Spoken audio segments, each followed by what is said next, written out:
We've visited small companies managed by small MSPs, and those tend to be one by one. We've visited small needs being managed by larger MSPs in those two scenarios where it's either mass fleet deployment or multi-site. But the questions that you've all been asking, I need to get to this section to answer, right? Because the needs that we've been talking about of the end-to-end company have been small. So what happens when the needs are a little bit larger in scale? So in talking about a mid-sized business, and they are looking at DR as a problem space to solve, because this is a mid-sized business, we're looking at folks that do have more IT savvy. They don't need MSPs or VARs to do that work for them. They have the capability of doing more than that turnkey solution might allow for. So turnkey is great, and Corey pointed out some of the interesting things about how our service is sold that we can take offline.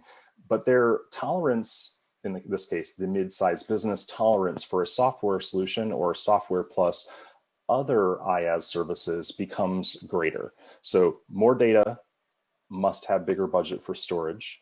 The data footprints are bigger. So for us, for the Infrascale company, we see this happening with a greater than 10 VMs or servers problem and greater than 4 terabytes of storage. But I don't want you to think about that's where it is.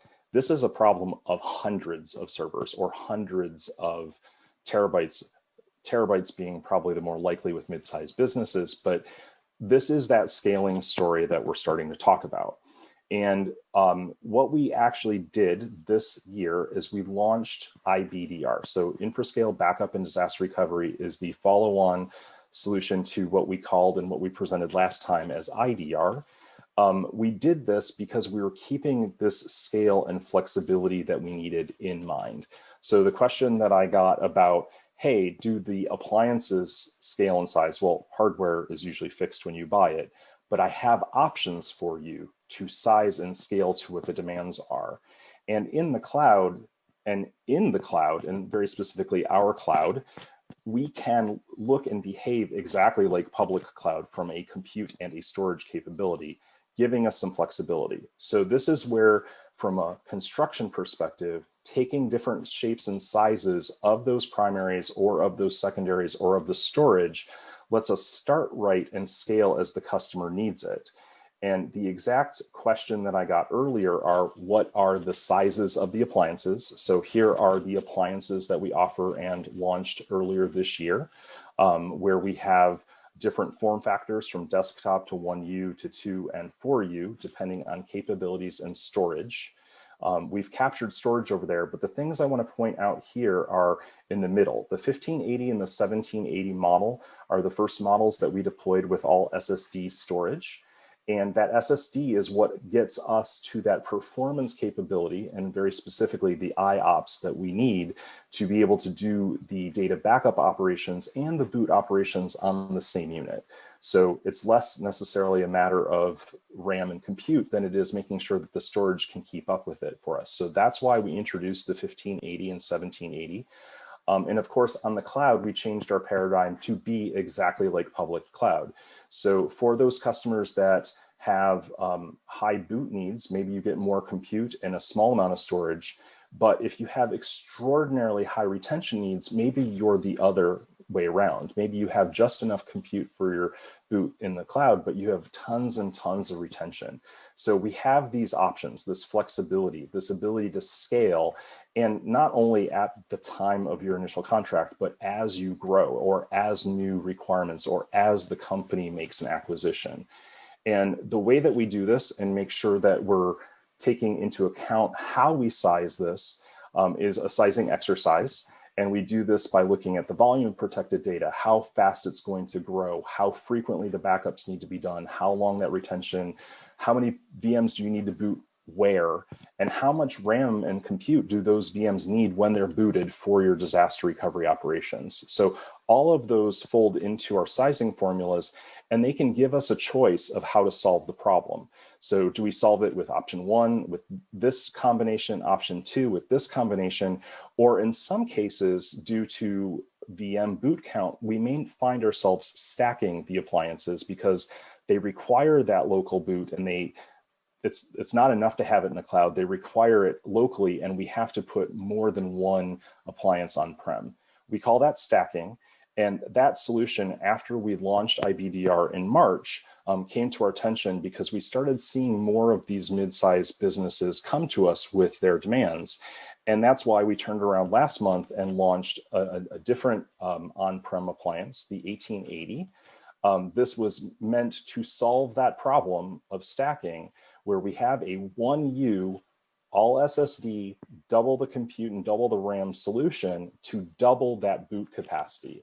And that capacity then coupled with 3 different options for all SSD storage. So this is a monster, frankly. It's a big boy to solve both the boot and the storage capability, and giving us those IOPS for making sure that we can scale with that customer need. And in that vein, we have an actual end user story that tells this exact story. So a provider of surgical care, they had 1,600 VMs in their absolute total all-in DR scenario and 150 terabytes. In this capacity, we actually stacked multiple 4500 series primaries and secondaries in our cloud to solve that situation, and got them exactly what they needed to be able to solve their DR needs. We actually were cheaper as a solution for compared to some enterprise solutions solving that problem. And they continue to grow with us. So we're really proud of this particular use case. I want to leave you with this thought. We know that there is much, much more opportunity to scale. And as we're looking at mid-market and the needs that are coming to us, looking at those scaling problems, looking at the cost and the performance trade-offs for them, for what the particular needs of our customers. So in all of our customer stories, spending the time with these customers that we have and understanding their needs is not always the same as, as an enterprise level backup and disaster recovery product. We are and serve SMBs and mid-market. We're coming from that angle and coming up as those companies come and grow up. So I leave you with this. We've spent time today talking about Infrascale, the company, through the lens of customer stories and how we focus on data protection, backup and disaster recovery, trying to earn the trust of those customers and having it with our partners. Really coming around with the backup and disaster recovery product to eliminate downtime and data loss. And hopefully through our stories showed you how we're solving it for SMB and mid-market, and really leveraging our trusted partners like Simpatico to do so. And then last but not least, showing how this solution scales in different ways, whether it's the partner need to scale, whether it's the end company's business to scale, or whether it's a specific implementation's need to scale with VMs or storage. And we seek to do that beyond. So hopefully we're at a next storage field day to tell you about that next piece and puzzle. I have a question about the 1600 VMs protected. So do you have any federation or any other mechanism to redeploy the backups in case one of the appliances fails, or something to protect the protection infrastructure or something like that? Yeah, I'll interpret your question, and this is Enrico.